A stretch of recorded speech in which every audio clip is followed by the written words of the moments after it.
Back in 2015, Elon Musk said the Tesla Model S is not a car, it's a computer on wheels.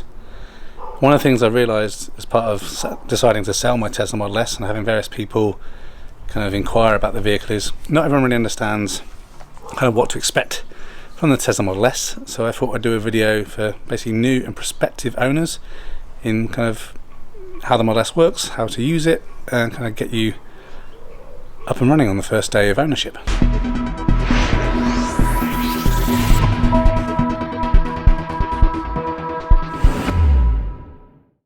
Okay, so this is probably going to be a long video, and if I have time, in the description I'll put like an index of different times where to jump to different things. I'm going to try and cover as many things as I can think of in terms of things that you should know about your Tesla Model S, some tips, some quirks, and just some information. Of these, this is specific to when I'm doing this video, so this is currently September 2020, and this is a late November 2017 Model S, so things may vary depending on the age of the car and what have you. So we're going to go around the outside of the vehicle, inside, talk about some of the different things, so you can kind of keep all that in mind. Okay, so we just go around and start off with the exterior of the Model S. So this one's got 21-inch arachnids on, so different wheels, different cars, not too much to talk about there. Door handles, these are automatic actuated door handles. We'll talk about how you unlock the car, but as you can see, they kind of come in and out. They are solenoid activated, and the reason they retract is to hopefully make the car more kind of streamlined and wind efficient. Mirrors automatically fold in as well. In terms of underneath the car, there are distinct jacking points at each side of the car. It's really important that when you're jacking up the vehicle, you do that in the right place, because obviously the battery pack is underneath and you don't want to put undue pressure on the battery pack. You can buy specialist kind of inserts or make your own wooden block that you put on those. I just use a hockey puck on top of my low level entry jack. Other things to know about your Model S. So as mentioned, this one is a late 2017 model. It has hardware 2.5 enhanced autopilot, so it has 8 cameras. So there are cameras here in the side repeaters, there are cameras up in the front here, there are cameras in the B pillar, and there is cameras in the rear just here. So keep in mind those cameras need to be kept clean so the car can do its thing. Sometimes you get error message on the screen that the camera's blocked or not working properly, and that's usually due to some dirt or maybe even the sun hitting at the right angle. You can sometimes get condensation in there in the winter, but after a bit of sun they kind of clear out as well. There are obviously on this model parking sensors around the front and the back. There are also ultrasonic sensors as well on the car, which also play a part in autopilot. So they're kind of got ultra long reach, so they can detect cars around the sides, in the front and behind, which is used for its piloting feature. Other thing that people may not be fully aware of, Tesla use metal license plates as opposed to plastic ones, which most conventional cars use. So I didn't have my car from new. I think the previous owner had a private plate on, so when they put new plates on, they had these plastic ones, and they don't fit very well into the Tesla mounts, and that's because the Tesla mounts are meant for metal license plates as opposed to these plastic ones. So personally I took these kind of mounts off and just had them stuck onto the vehicle, which worked much better. Okay, so we look at the key. This one has the extra kind of key ring attachment on, which is a little band that goes over the top. There are 3 bits to the key. So there's a button here for the boot, a button here for the doors, and a button at the front for the frunk or the fruit, whatever you want to call it. And basically you can control obviously those 3 things from here. So a single click locks the car, double click unlocks the car. Double clicking will open the front, which we'll look at in a moment. Double clicking will open the boot, and a push and a hold on the boot will open and unlock the charge port. So you can do all that from the key. Changing the battery in the key is relatively easy. You take this kind of bottom cover off, use a screwdriver, you get access to the key. So I change mine every year. Make sure you change the spare as well, so that if for some reason this goes flat or you lose it, you haven't got a key that's gone flat. So if we look at opening the front, you can open the front obviously from the key like we said before, or from within the car. If you don't open the front straight away, it will lock itself again but not go down. So keep that in mind. If you can't open it, it's because you've taken too long. There is also another way to get access into the front, which I'm not going to talk about in this video for security purposes, but the fire brigade use it if they need to get in and access to electrical systems. So in the front we have access to the washer fluid. Underneath here we have a few other things. We have brake fluid. We also have system for the HomeLink system, which you can use to open up your garages or gates if you have them. So just things to keep in mind. My car is rear wheel drive only, but if it had all wheel drive it'd be the same size. You just have the front wheel drive motor in here. Also under here is the cabin filter. So this one has the biodefense weapon level filter, which is a really long filter that goes along there. So you have to just take this front cowling off if you want to get access to those bits. When it comes to closing front, obviously you've got this central pin, and you want to carefully, ideally with two hands, or if you could be firm with one, just down here. You don't need to push on the sides to get into that. My car is currently charging, but I'll show you again. You can unlock and stop the charging from within the car, or again we can hold the bottom boot part. And that click unlocks it. Okay, this will automatically close itself. You don't have to push it. And then when you want to get it open again, you can open from the inside, or as mentioned, push and hold the button. And open up again, ready for charging. Okay, so in terms of opening the boot, there is a little button under here in a conventional place that you can push. We could of course double click on the boot. That would do the job as well. Parcel shelf, it just slides in and out. You can move this back, and so you have a couple of things. I have the premium sound system in here, so behind here is a subwoofer, so you can't access anything to store in there, but there is a cubby hole just down this side. And again, if we lift up this boot liner here, that cubby hole reaches down along through into the storage area. In here you have the UMC, which is your 3-pin plug for home charging. And on my car you should also get hopefully one of these Mackenzie Type 2 cables. That's what you use at public charging ports if they're untethered. And then in addition you can get one of these, which is a CHAdeMO adapter, and you want to make sure if possible you get the Type D one. It's the most recent. Obviously another upgrade that Tesla now have is a CCS conversion kit that you can have fitted, so that will then enable you to charge at CCS charging stations. So it has the same port here, but it has a CCS adapter that will go in here, and some electronics that Tesla will replace on the inside to make it compatible with CCS chargers. Okay, so to close the boot, you can either close it by pushing this button. You can also use this button to stop it as the rear trunk is opening, to kind of change the height where it opens, or we can double click this button and it will start to close the boot. Okay, so when the car's unlocked, you can typically tell that because the wing mirrors are open. You'll notice after a while the doors have closed themselves back in again.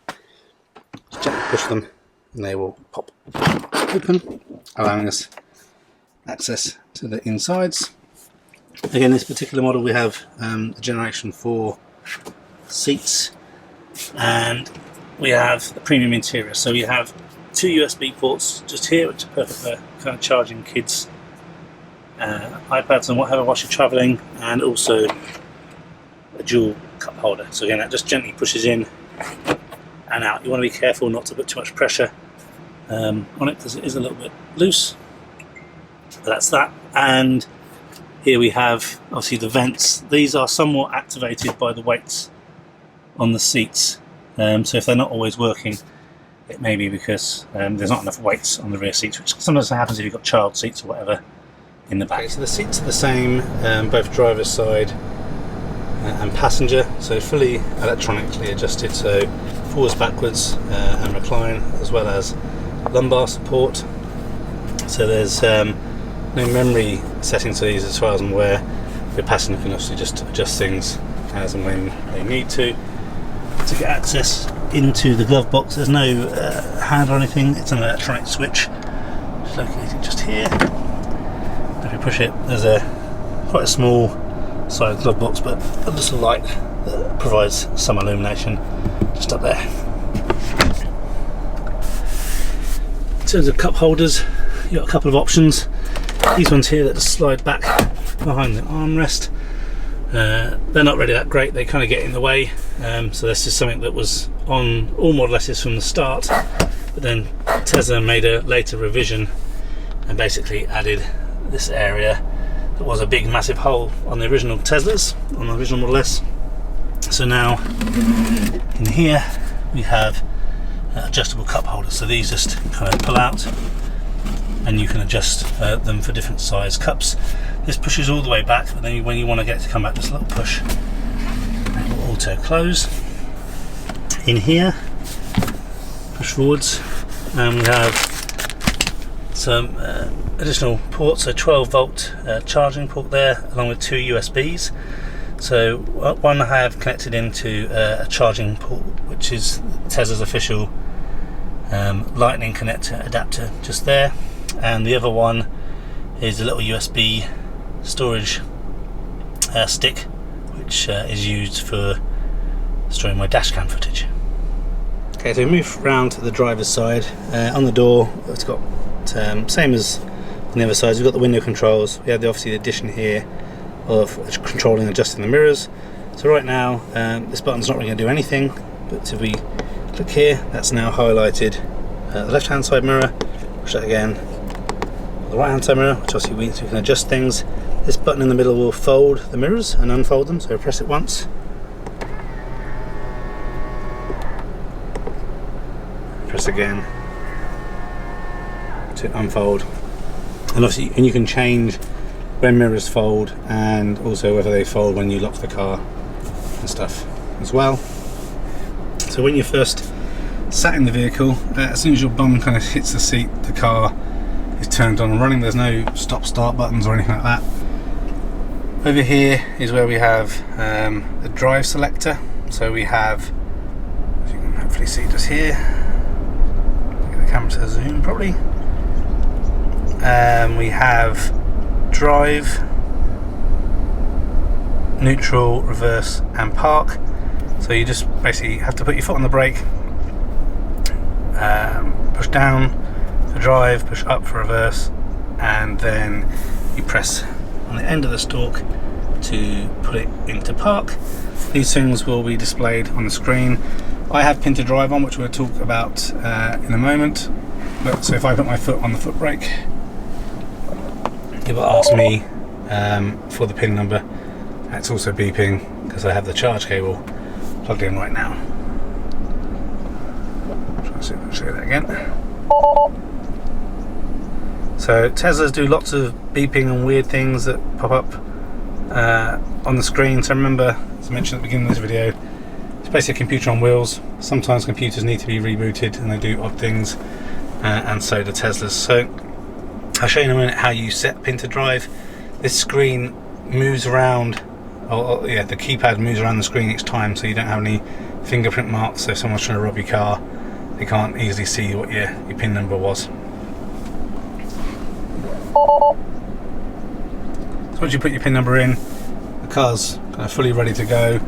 Obviously it won't do it because I've got my charging cable plugged in, but I'd press D and it'd go into drive mode. Over here we have the indicators and lights and screen washers. So when I say lights, in terms of flashing things, so up and down as usual for indicators. See a little light on the screen as well. Pushing in will activate the washer jets, and then obviously the windows will wipe a little bit. Pulling back enables you to flash. See the nice little icons. So if you push forwards, they will go on to full high beam if the lights were on. Just to the left of here is for the windscreen wipers. So currently they're in 0 position, which means the wipers don't work at all. If I click it up 1, and that's in automatic wiper mode, and then obviously you can just go further to adjust different wiping speeds. Just below here, this is the stalk for Autopilot and the words escape me now, cruise control. So if you move it back just once whilst you're driving, it will put itself into cruise control mode, adaptive cruise control, so it will keep up and slow down with the vehicle in front. If you double pull back, Autopilot will be enabled. It only does that if you have the steering wheel picture on the screen, and you'll see how that's working as you're driving. You can adjust this knob here on the side, which will adjust the space between you and the vehicle in front. So you can see that here, it's all the way from 1 to 7, so you can adjust that how you see fit. And then just above that is this little stubby stalk, and you use this to adjust the height and rake of the steering wheel.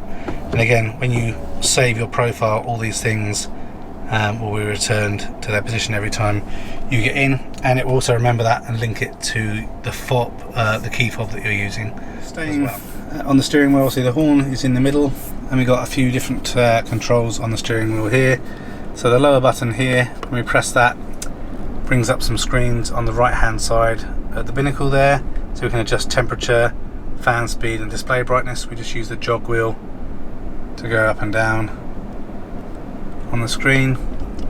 See access to recent calls and basically access and control some of the phone information on the screen.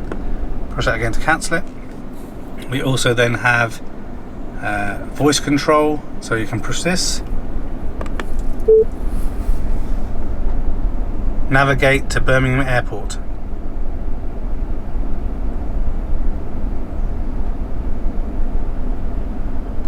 Navigate to Birmingham Airport. As you can see, one thing that isn't great on the Tesla is voice commands. Sometimes it works, sometimes it doesn't. It really seems to depend on what update you have. Sometimes it doesn't work straight away when you first push it. It's very finicky. We try again. Navigate to Birmingham Airport.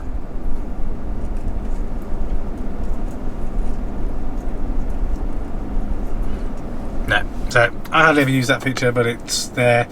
Like I said, maybe there'll be an update that makes it work again, then it'll break again, but it's what it is. Just cancel that.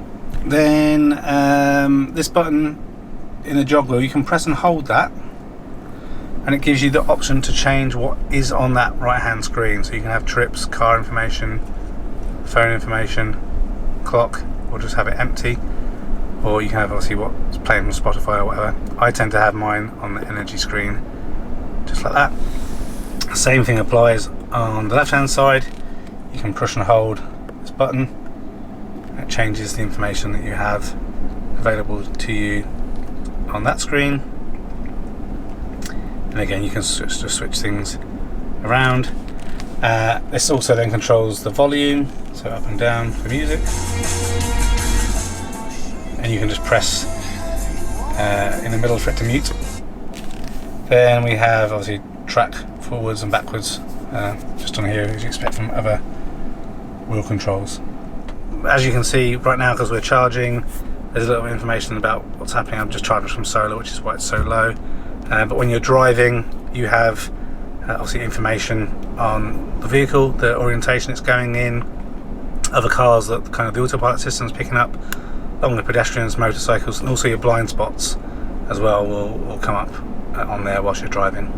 Okay, so if we turn our attention to really the main party piece of any Tesla, and that is the main screen. So we have a few options down the bottom here. So we'll go through the bottom options first, and then we'll kind of delve into a little bit more detail. So we have the volume control down the bottom here. So a little hard to get to buttons. They're better for a passenger really. So you really want to focus on using the controls on the steering wheel. Then we have the button for the heated rear windscreen. Then we have the button for heating the front windscreen. This is done through the vents. You press that once for just kind of light air, or press it again if you want it to go to quick demisting. Then we have the options, let me just turn that off for a moment. Then we have the options for the heated front seats, so passenger and driver's side. Just press it once and it goes into 3-stage heat. Press it again, 2-stage heat, again for 1-stage heat. Once more to remove those all together. If you push the little fan icon, it brings up the information for the HVAC system. So it's currently dark, which is why this is a bit darker and harder to see. This car has the Sub-Zero pack, so we have a few options. We have heated seats in the rear, so again we can turn these on and off with single touches as well. We also have heated steering wheel and heated wipers. You can also turn those things on from the app in terms of preconditioning as well. In terms of some of the climate options, we've got obviously to turn the climate off when we go away from the car. We have to keep it on. Dog mode, so if you've got a dog that you have to leave in the car, as well as camping mode, so if you want to stay in your car overnight. Lots of people with Teslas tend to like to do that. Up here, also we can turn the HVAC on and off, turn air conditioning on and off, leave things on auto, recirculation, also adjust the fan speeds if you want to, and the fan positioning. And this particular car has the bioweapon defense mode, where it is, where you can push that, it turns everything just to the internal fans and kind of filters out any crap from the outside. So that's that from the outside. Moving on, we have a little up button, so we have a few different options: toy box, entertainment, web, charging, energy, camera, calendar, and cool. So cool is to utilize your Bluetooth connected phone. Calendar, if you've got your calendar synced to your account, you'll be able to see kind of what's happening in your calendar in there. So if you're looking on your phone. Camera gives you access to the backup camera. You can have that on whilst you're driving as well if you like. Could be a little bit distracting though. Energy, so we can see the consumption over time based on different range and whatnot, and then also trip. So if you're on a trip, you can see the consumption going up or down as you move along on your trip. Okay then, so other thing we have here is charging. So here we can access what's happening on the charging screen. So currently 79%. We can unlock the charging port, change the amperage, also do some scheduling. So when you want charging to start and whatnot in there as well. Also information here, if you recently supercharged, it will show where you supercharged and what the current cost was. And then also up there on the lightning bolt, we can turn the bring up this same screen as well if you want to. Web is the web browser. It's generally crap. It doesn't work that well. I don't think I've been in any Model S where the web browsers worked really well. It would depend obviously on your Wi-Fi connection or internet connection, basically how well it works or not. I've used it a couple of times. It's a bit gimmicky. Like some of the other things, it loads quickly sometimes based on some updates, not so quickly on others, but generally just ignore that. Entertainment, so if you're really into it, you can play lots of games in your car. Sometimes handy actually, sat at a supercharger or whatever, but I hardly ever use that. A bit of a gimmick for me. And toy box, because what car is not complete without fart mode? But yeah, you got the fart mode, you got the romance stuff, Sketchpad, Mars, Santa, Rainbow stuff. Again, I don't really use any of this stuff, but it's there if you're interested in it. I wish I'd spend a bit more time making other things work. If we look at the map itself, obviously right now it's in satellite mode. We can turn that off with this little button here. It just goes into the normal road overlay. This little button here, when it's on or off, shows up traffic. Obviously it's quite late now, so not much traffic going on. And then if we press this button, it shows us where the different chargers are around. So superchargers, fast chargers, and just kind of slow chargers.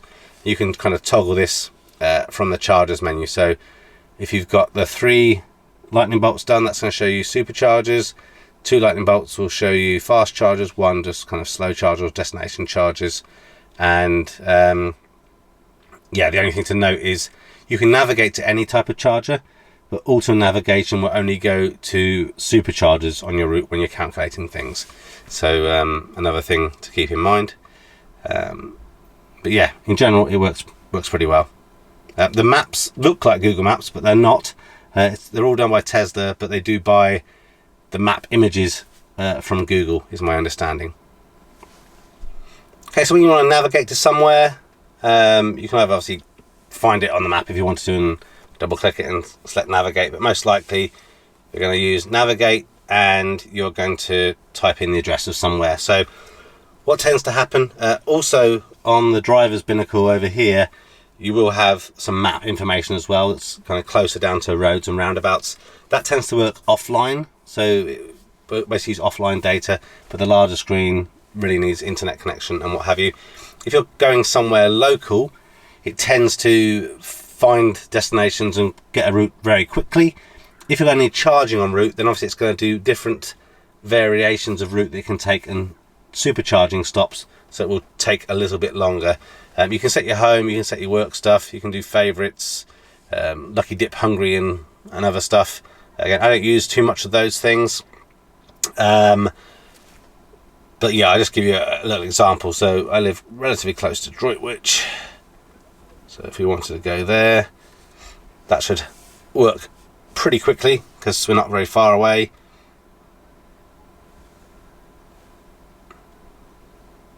There we go, that's all done, and it will show me that I'll have 70% battery when I get to where I'm going.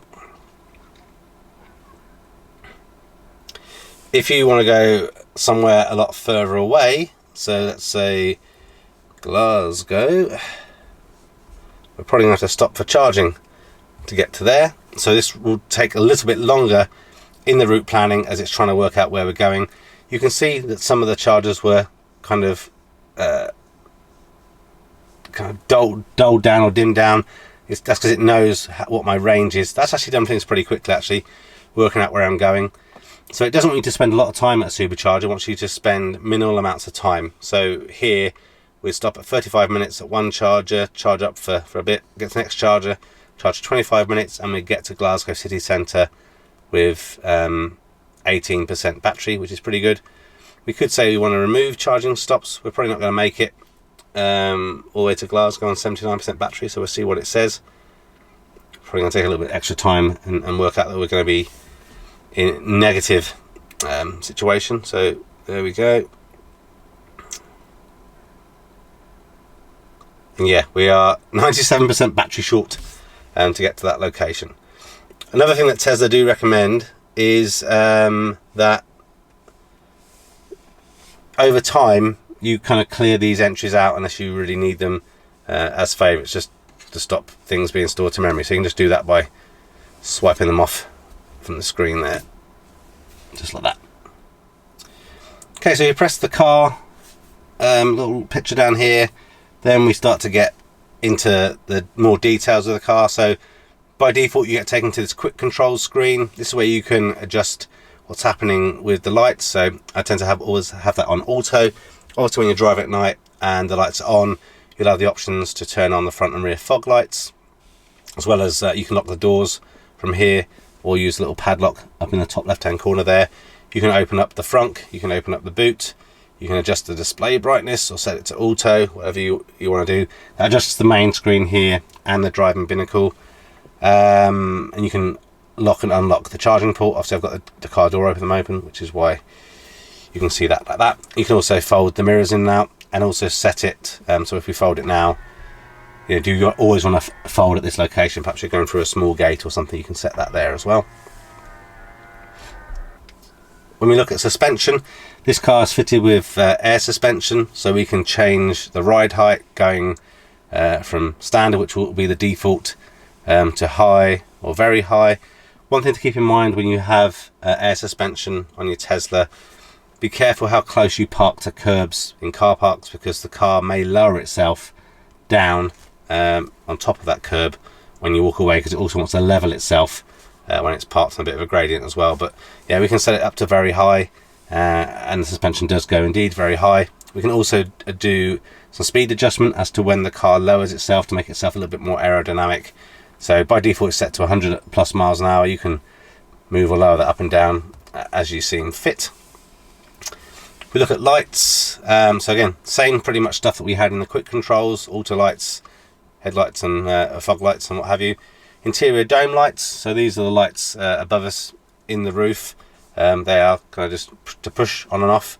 But you want to set those to auto if you like to. That's like when the doors normally open and close, or on all the time or off all the time, whatever you want. So normally you have that set to auto. Ambient lights, these are lights that we have in the kind of sides of the door, so that looks pretty cool at night. Auto high beam, so if you're pushing forward on the high beam light, it will automatically turn them on and off based on what's cars coming the other way and whatnot, as well as headlights after exit. So when you lock the car, if you live like in the country or something, you could do a good beam of light showing you to your front door, you can have that option. If we look at driving, on this car we have chill and standard mode. This just adjusts the throttle response. Steering mode, comfort, standard or sport. Again, I don't think it actually makes any actual difference in terms of, it just is an artificial weight. Just kind of makes the steering feel a little bit more heavier or not. Regenerative braking, standard or low. I always have it to set to standard. Creep, so this better represents like an automatic car, so if you take your foot off the brake, it will slowly start to pull away, you know, when stuck in traffic or what have you. If you're stuck in mud or snow or something, you can slip start to help you get a bit more traction. And range mode, if we turn that on, it just reduces some of the effectiveness of the HVAC system to hopefully give you a little bit more range. Autopilot, so this car has enhanced autopilot, so it does pretty much everything that full self-driving can do right now. The only thing it doesn't do, it doesn't recognize stop signs and cones or something. But you can obviously turn all these things on. As Tesla can say here, it's lots of beta stuff, so if it kills you, that's your problem, not theirs. But you can kind of set the speed that it changes lanes and stuff. You still have to indicate to agree you want to change lane, but this all works on the motorways. Summon, so this is enable it to come in and out of a car parking space. There are some restrictions based on UN requirements here in the UK, but you can customize how close it's going to park to different cars on the side and all that sort of stuff. This car is also HomeLink enabled, so if you have a garage, it will open and close the garage door or the gates prior to doing some of the summon activities. Again, a bit of a gimmick, I think. I've got another video on the channel showing advanced summon. You can have a look at that if you're interested. The rest of the stuff is pretty straightforward. If you think the speed limit's a little bit off, you can adjust the offset on that. You can have speed limit warnings to either display on the screen or do a chime if you're going too fast. Forward collision warnings, so a bit of safety stuff to alert you there. Lane departure, so I guess if you doze off whilst on the motorway or something, it's going to alert you. And then you can obviously adjust the interactions that the car is going to have in terms of warning you about lane departure, blind spot collisions and emergency braking and stuff like that. So all things that you can mess around with there. Go to vehicle, so again some standard stuff. Walk away door locks, when you walk away and the key's no longer in proximity, it will lock the car. When you walk up to the car, you can have it so it automatically presents the handles. You can have it so the doors automatically unlock once you put it into park. You can put child protection locks on for the rear doors. You can make it so when you unlock the car, only the driver's door unlocks. This thing is new, car left open notifications. So if you turn these things on, if the car thinks the door or window has been left open, it will alert you onto your smartphone that's happened. I tried it out a couple of times. It's all right. It tells you the window's open and it's not, but you pop out and see what you're doing. Mirror auto tilt, so when you put it in reverse, the side mirrors will tilt. You can customize that by just using the mirror jog dial on the door there. Mirrors auto fold, so when you lock the car, the mirrors will fold. And auto wipers, again in beta, which is sad really, because pretty much every car these days has auto wipers, but this is how you can enable auto wipers. Like I mentioned earlier, you can just turn up one dial on the wiper stalk there. Display, so again we're in auto mode right now. In the day it looks like this, nice bright white. Obviously at night time it goes dark like it is now, or you can set it to auto and it will adjust that automatically for you, along with the brightness. Energy saving, this is really for allowing the computer or the car, well the car and the computer, it's all one thing, to go to sleep. I recommend having energy saving on, always connected, off. It does mean the app will connect a little bit slower, but it means you don't get as much vampire drain from the battery whilst you're sat, not using your car every day. So that can be quite significant. It can be a difference between losing like 1% battery every day to using like 1% battery every week or something. So it can be quite significant. Obviously try that out for yourself. Screen clean mode is something I need to do, but you can do that so the screen is all blank, so you can easier see the fingerprints. Press and hold to exit and get back to the main screen. Change languages, change region formats, change navigation languages, change the time format, change the energy display. So this is, I always have the car in percentage, but you can press distance and then you're going to change the kind of rating or what is displayed for the battery. So if we show you here, when it's in energy, obviously you're seeing right now that the car's currently got 79% battery. We change that to distance, it's saying reckons to do 176 miles with typical driving, or rated, oh excuse me the camera, or rated is 221. I think that's like the WLTP kind of equivalent or whatever it may be. So if you're going to have it in distance, have it in typical to get more realistic, but my recommendation is keep it on energy. Obviously you can change distance and kilometers, temperature, centigrade and Fahrenheit, tire pressure, bar, PSI, again all pretty obvious stuff.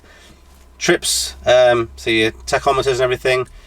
Again, Tesla recommend that every now and then you reset your trip meters to minimize storing all stuff in the computers, help keep things moving quickly. So you can do that if you want. Navigation, adjusting navigation volume, automatic navigation. So this is if the car thinks you're going to certain places, it will try and also navigate routes.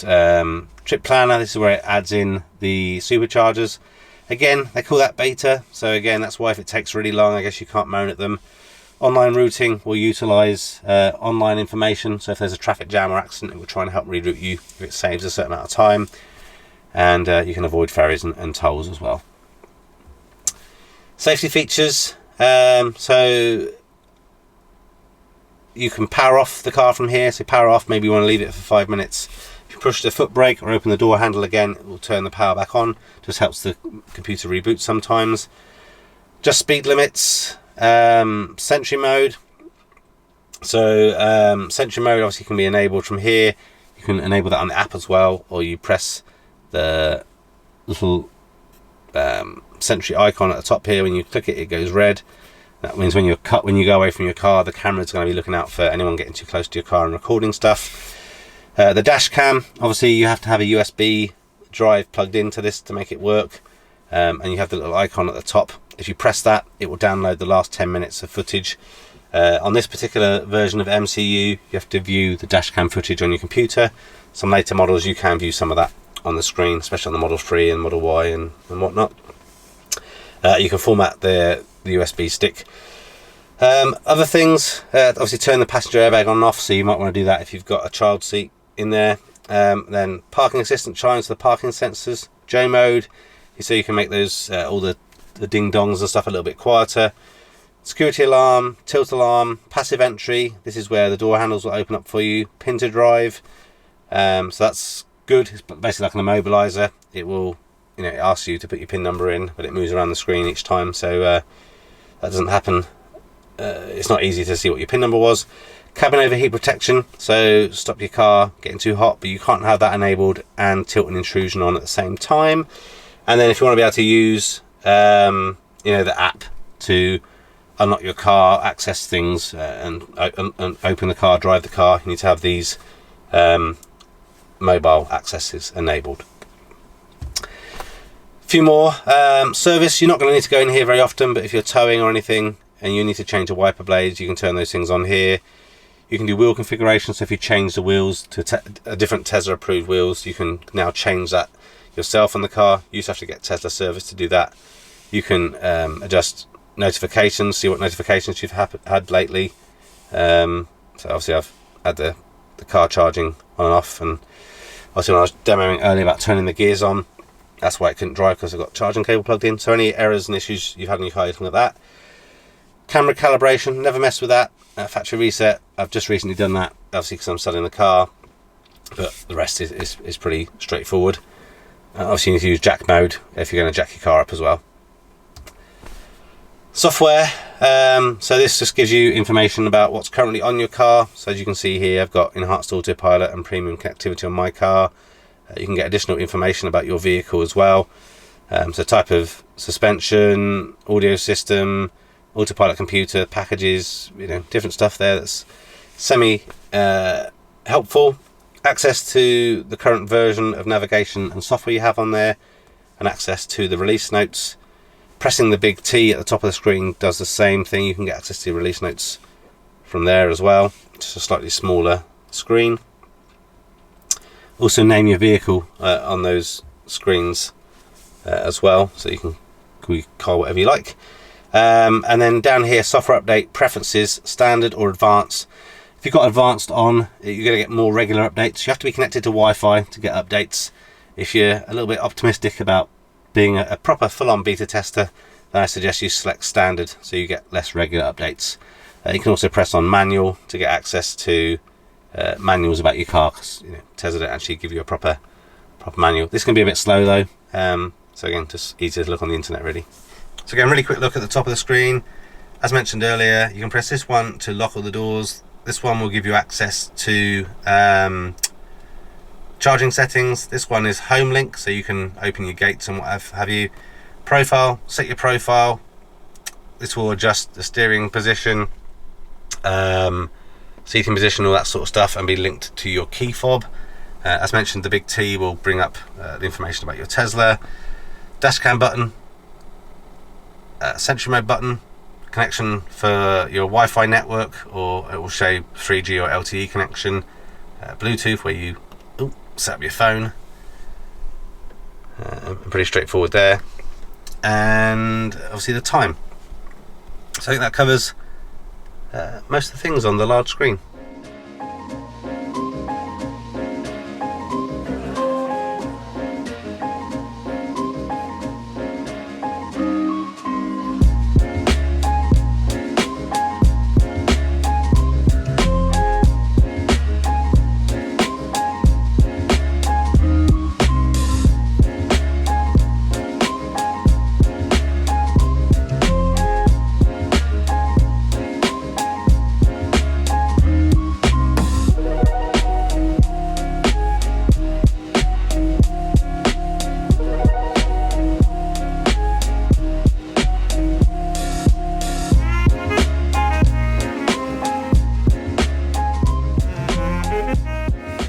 So I think that's it. I think that pretty much covers the main things that I can think about when you get your first Tesla Model S, and kind of how the main things work. So it becomes pretty intuitive over time.